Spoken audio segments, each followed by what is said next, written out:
From the wrath of my power, they will know who I am. My name is Nick, and I'm going to be the next school trooper of 2018. My goal is at least 20 people. Location is Stoneman Douglas. This evening, what we're now learning at this hour about the suspect, Nicholas Cruz. When you see me on the news, you'll all know who I am. 17 people killed in a mass shooting at a Florida high school.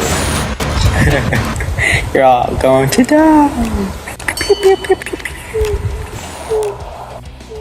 The trial for the Stoneman Douglas High School shootings has come to a close. Families and friends of the lost ones shared their emotions. The survivors shared their experiences through trembling voices and tears of fear.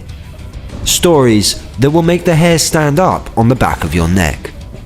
Not only was the day of the shooting one of the most horrific days in US history, but also a day that was meant for roses, chocolates, and secret admirers. But where there is love, there is hate.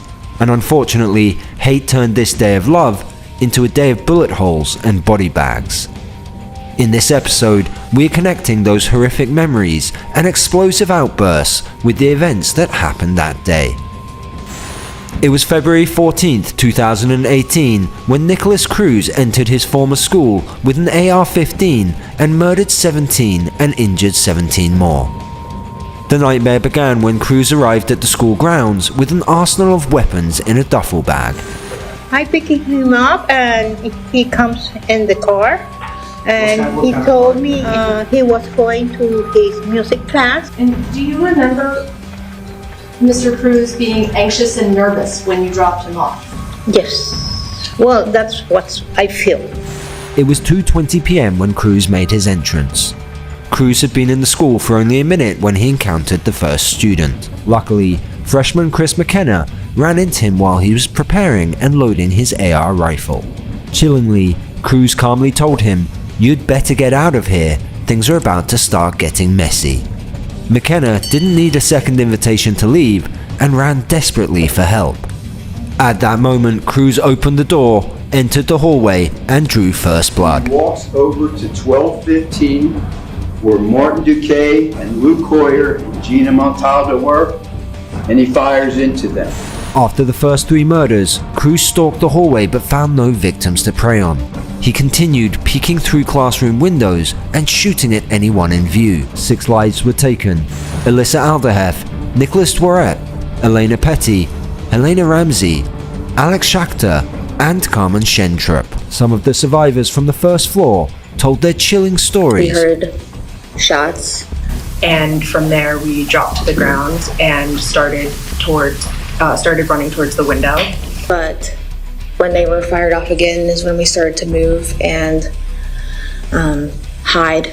However, our teacher realized that by the window was right in view of where the window was in the door.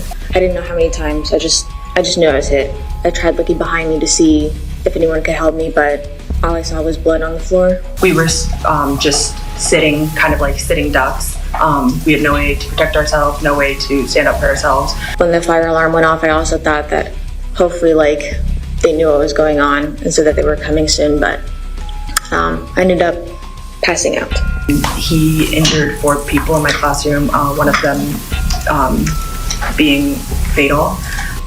I was shot 4 times in my right arm, my right lung, some of my ribs on my right side, and I had surgery on my abdomen.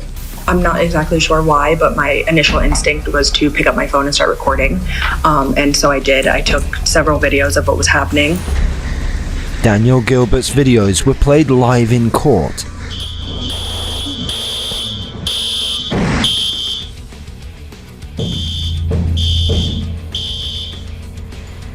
Some of the relatives understandably couldn't handle it and had to leave.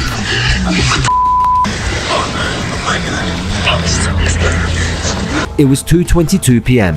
and 1 minute had passed since Cruz first pulled the trigger of his AR-15 before 911 was informed of a shooter at the school. Teacher Brittany Sinich was the one who made the 911 call. I heard what I described as just the loudest noise you could possibly imagine, going directly into my hallway. What's your birthday? Hello, we're at Stoneman Douglas High School, and I think there's a shooter. 30 seconds after the call, Cruz entered the second stage of his massacre. He purposely pulled the fire alarm in an effort to herd the students and teachers, who were unaware that there was a shooter at school, directly into the hallways as trained. It was at this very moment, Cruz eyed his next target in the hallway. Coach and teacher, Christopher Hickson. Mr. Brent Hickson was an extraordinary man. There is no mitigating circumstance that will ever outweigh the heinous and cruel way you stole him from us. After today, I don't care what happens to you. You'll be sent to jail. You'll begin your punishment. You'll be a number. You have taken enough from me and my family. You wanted to see the family suffer. Well, no more. A year ago, in this very building, you told us that you had remorse for what you did. Well, where was your remorse when you saw my father injured and bleeding out on the floor and decided to shoot him for a third time? Your defense preyed on the idea of your humanity, yet you had none for those that you encountered on February 14th. You are, unfortunately, living proof that evil does exist in our world. By 2:23 p.m, Cruz had made it across the first hallway, entering the next stairwell with 70 rounds less than when he started. It was at this moment when he collided with Aaron Feiss, taking his life immediately. The teachers and students on the second floor, they heard that. So they didn't follow the procedure of evacuating when there's a fire drill. They fired the procedure that if there's an active shooter, you get away from the door and you turn off the lights and you be quiet. He fired 6 shots on the second floor. And he goes to the east side stairwell to go up to the 3rd floor. And all of a sudden, a ton of kids started pushing backwards and running to the other side of the hallway. And they run as fast as they can to get back into their classrooms for safety. When the defendant walks up the east stairwell, there's a teacher helping his students get in to his classroom. His name was Scott Beagle. He was 35 years old and he was teaching geography. The defendant pops out of the east stairwell door and fires into Scott Beagle 4 times, killing him. And he falls right in the entrance to his classroom. And we had a clear view of the door, and we noticed that the door wasn't closed. It was wide open. And our teacher, Beagle, his body was partially inside of the classroom, and then his torso down was outside of the classroom. And his body was blocking the door and holding it open. Unsurprisingly, Beagle's father gave an emotional speech in court addressing Cruz directly. My son Scott was a human being. He still is. Something you will never be and never will. He has a soul, he was kind, he has a character, and he cared for his fellow human beings, something you never did. This day has been long coming. Didn't know how it would feel right now. Don't feel any better because he's still breathing. The day he stops breathing, I will feel better. This man, this animal, this piece of shit, this bastard took the lives of 17 people. Okay, you should only rot in hell. You fired 139 rounds of ammunition on that day. 139. You could have stopped at any freaking time. After the first freaking bullet, you could say, oh my God, what am I doing? But you didn't. You have to walk past the Jamie Guttenberg body like she was a piece of trash on the floor. You show no remorse. You have no redeeming values. You're a coward. You're a freaking coward. You dressed up to blend in with the people you terrified that day. So don't tell me you had no planning abilities. The fact that I have to share my world with you is disgusting. The fact that I have to breathe the same air you breathe is reprehensible. What will happen to you in jail? You will be passed around like an inanimate object. You'll be someone's and you deserve it. Passed around from group to group until you get tired of it. You will be a commodity, traded like bubblegum, cigarettes, drugs, or candy. He even declared his birthday wish. My 70th birthday is February 2024. My hope, my prayer for my birthday present is to get word that you are dead. That the justice system was done in jail. That the prisoners that you and inmates that you have to associate with executed the judgment that this court can't. Prison justice is when your fellow inmates execute the death penalty that you deserve, that you'll be wishing that the state of Florida had executed you in the compassionate way they must by law. In spite of you, in spite of that cold stare, in spite of that ice water that runs through your veins, in the fact that you have no remorse, no feelings for anything or anybody, we will survive. These 17 families and all the victims of your heinous crime will survive. You are the worst kind of animal. One of the mitigating factors why you are a human being. Trust me, you are not. You are the lowest form of pond scum, and I apologize to pond scum for equating you with them. You are spineless and soulless monster. Next to Scott Beagle's classroom is 1255, and that classroom was an English teacher, Stacy Lapel. But as she's the last one there to close the door, the defendant shoots at her and wounds her. You don't know me, but you tried to kill me. I will have a scar on my arm in the memory of you pointing your gun at me, ingrained in my brain forever. I am broken and altered, and I will never look at the world the same way again. I see you in my nightmares and in my daydreams, and not a day goes by that I don't think about that horrible day. Because of you, I will never feel safe again. I am disappointed and disgusted with the verdict that was handed to you.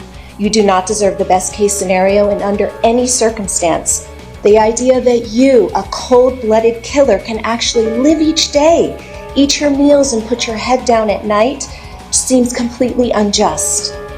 I have no forgiveness in my heart for you. You are a monster with no remorse, and every breath you take is a breath wasted. The last leg of Cruz's rampage was about to start, and it carries some of the most gruesome and emotional details in the trial. Cruz now aims his AR-15 towards the west end of the hallway. He fires and hits and wounds Kyle Lehman. The hallway's emptied, like, for me personally, it emptied super fast. I blinked and everyone was separated, gone, or on the floor. I felt like a very strong paintball shot to my right foot. I realized that I was like, I feel something wet in my foot. I'm hearing shots going off, people are screaming, and at that point I kind of stopped and trying to look for an alternative method to see if I could leave. So I took the opportunity while he stopped, at least for temporarily, and I darted to cover. Since I was running, he targeted me, started shooting at me. I remember hitting the wall, and as soon as I hit the wall, I could see debris from the walls of at least 4 to 5 rounds coming off of the wall. So they aimed at me. I'm assuming. I was like, oh my God. He fires and hits and wounds Marin Kapichenko and Anthony Borges. At that time, I didn't know. I just felt like one shot. Right. But I got 5 times. Pardon? 5 times. 5 times? Yes. Where were you shot? In my leg, my other leg, and the back, and over here in the armpit. I decided to go out down to the stairwell. That's when I saw the gun and just closed the door and started running. Then he shot me, and then I saw this door like half open. Then I closed it, and then I just lay down there, waiting for everything to stop. And as he passes classroom 1249, the defendant shoots both Tara Logren and Meadow Pollock as they were huddled in the alcove. Jamie Guttenberg was racing down the hall to get to the stairwell door, and she was shot. Jamie Guttenberg was able to reach the door, but she collapsed on the 3rd floor stairwell, and that's where she died. Peter Wang was shot, and he was lying in the southwest corner, right in front of the west stairwell door. Peter Wang was shot 13 times. The defendant, he shoots again, and he hits Joaquin Oliver, and Joaquin Oliver ran into the alcove of the men's restroom. He looks into where Joaquin Oliver was wounded. He was shot in the leg. He couldn't run. The defendant fires into and kills Joaquin Oliver. Joaquin's father and girlfriend had some of the most impactful moments in the entire trial. When you try to imagine the position that this father is in, you'll begin to wish you hadn't. And I saw how this doctor was explaining the autopsy of Joaquin. Details that I was avoiding.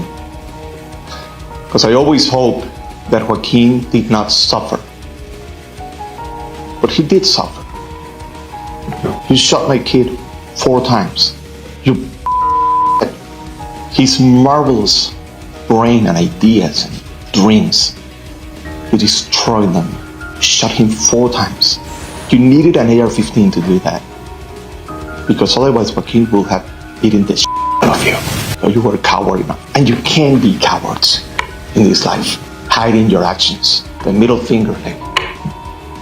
Apologizing for a middle finger. You need to learn how to do a middle finger.